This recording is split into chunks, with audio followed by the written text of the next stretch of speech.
Well, thank you so much for joining us here on a Tuesday. I'm Marlon Bowling with you, watching your ag commodity trade on the grain and livestock. Man, there is a lot of ground to cover today, and I'm so glad during this segment we have a little expert help as well. So I want to take a quick peek here at the grain trade and get some comments on what we're seeing happen right now. Let's go to the board and take a look here at the corn market right now on the corn futures. Here we have the corn on September. Remember, that's in delivery. It's up 3, but December is 3 1/4 higher now at 358.5.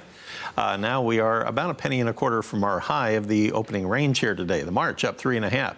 On the soybean trade, here we go with a look at the new crop November. We are now 15 3/4 higher at 965 1/4.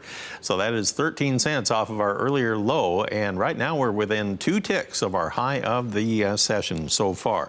Let's look at the wheat trade. As we look at Chicago wheat, we have September 10 1/2 higher, December 6 higher at 445. And if you look at Kansas City wheat, here we have December 5 1/2 higher at 444 1/4.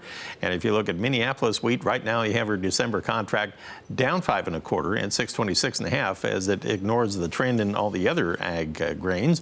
And in the cotton market, we talked about this in our last half hour, limit up on December 300 points higher at 74.88, and October up 278 right now. Even March is up 226, so big surge there. Lots of potential weather impact in the southeastern U.S. Let's go to the trading floor and see just what is taking place right now. Well, here we have Todd Bubba Horwitz of BubbaTrading.com. And Todd, first off, I have to give you kudos. Hats off to you, sir. Last week, you said you wanted to be a buyer. You saw higher prices coming. Here we come in on a holiday shortened trading week, and sure enough, they're really taking the spurs to them today. So I don't know how you did that for sure, but I give credit where credit is due. You called that one. Thanks, Marlon. It's a magic. It's great. And you watch certain levels, and you just have to be able to believe in what you see in the markets. And I think that's what we're seeing. And I think that actually probably corn has put the bottoms in now, and I think we continue to work our way higher. It doesn't mean that there won't be some sell-offs here, but I think we're going to start to work our way higher and make higher lows as we try to run back first to probably 375 or 380. But I think we'll see well over $4 again before the season's all over. So I'm pretty happy here, and I think soybeans. I think we put a new low in at 940, so that's nicely moving up. I think you got to watch 970 here on the upside, but if we can get through 970, I think then $10 comes back into play, and I think we're back off to the races there.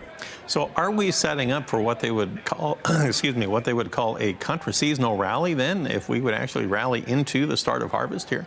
I think we might see that. Again, a lot of it has to do, Marlon, with the money and the way that they've been basically over-abused. We've seen selling in here, which has been almost, it was about 18 days in a row. They just kept, every day they kept in selling. And eventually you can see that they stopped going down, which means that they're going to start to go up again. And of course, what helps fuel that fire is all the people that sold into it that decided that it was time to sell. And of course, now they're trying to scramble and buy them back. Well, we had 2 batches of overnight export sales reported from USDA. We had corn sold to Mexico. We also had some soybeans that were sold to China. So there was 2 batches there, both of them over 100,000 tons. And the U.S. dollar just really collapsing here today. When we checked last time, it was down about 400 points. We can take a look at the dollar value right now. Right now on the September futures, we're down 530 points at 92.240. Real quickly here, Todd, does that mean that we can expect to see more export sales now? I think you'll see more. But the dollar has been really weak for quite a while, Marlon, and we haven't seen as much as we'd like to. But I think that's going to all start to change and take place here now as the dollar continues weaker, as the equities are weaker, and as we have some trouble from our friend in North Korea. Okay, Todd, I'll bring you back here in a moment, and you and I will discuss the cattle and hog market action that we're seeing today. Wild news there, too. You don't want to miss this. We'll have more with Todd Bubba Horwitz right after this.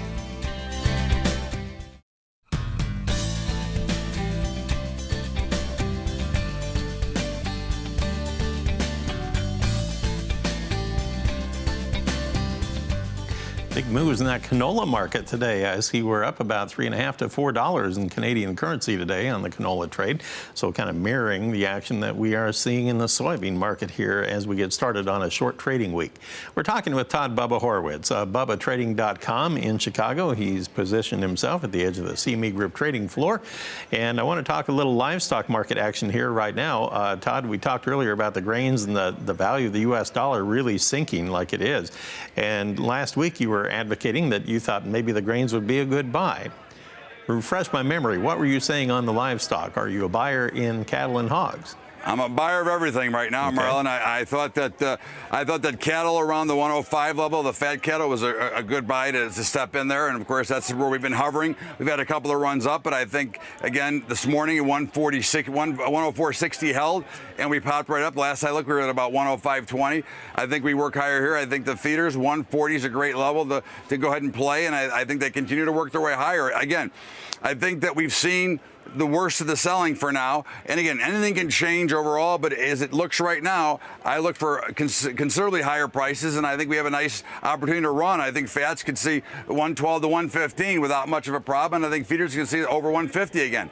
So these are all good things that I think we're going to start to see now. We've seen a lot of the drain and a lot of the people trying to push them down, and of course, usually that'll typically turn around into a rally, which is what I think we're seeing now. And I know you've been talking about a 104 floor support level in the fat cattle market, the live cattle trade, and that's about where we are right now. It seems like it bounces around either higher or below unchanged here during the trading session. It's done it 2 or 3 times already here, but it seems like that support level is kind of holding anyway. Let's take a closer look at our trade and get you updated on the prices. On the live cattle first, here we have the October down 47 at 104.68, so we're down for like the second or third time already today. December down 32 at 109.15, just 15 cents from our low of the session so far. Now, if you take a look at the feeder cattle market here, we have the September currently 44 lower at 142.28, and you have October down 77. Last trade there, 142.78. November having the biggest loss here so far on the feeders. It's down 90 cents at 143.05. Then you have the lean hog trade, and this is the one that just came out of the gate, and it looked like it was on a mission this morning. We have October lean hogs up 245 now at 63.90, only one tick from our high of the day. And December now 210 higher at 60.15. What's this about here, Todd? The nearby is leading the charge higher. Well, you know, we had such a dramatic sell-off, Marlon, that I thought that 60 was a good area to step in October hogs, and of course we're now obviously almost at 63. I think that they're a great buy down in here now. Again, one of the things you watch when you watch the markets is how in-depth is the selling, and they kept pushing down. You saw we had that big rally and then the major sell-off of about 12% within a few days. So now you're going to get this rally. Now the real question is, will this rally hold? And I think it will, but I think you look for a little bit of a pullback, and you probably want to look to be a buyer now at about 61. Maybe 61.5, but I think we do make another run back towards 70 now. Well, we had some pretty strong export sales in beef and pork last week. Is that something that we can keep up now at the value of the dollar the way it is? Oh, I think it's something that we're going to keep up for sure. And I also think, again, I think there's going to be more new money flowing into these markets. So I think there's a lot of good things on tap for the whole entire agricultural space. And now we're talking about, you know, hogs and cattle. I think we're going to look for higher prices here. And again, we don't want them to go straight up at one time. We want them to start to work their way higher and continue to churn higher. And I think we see a very good result into the fourth quarter here.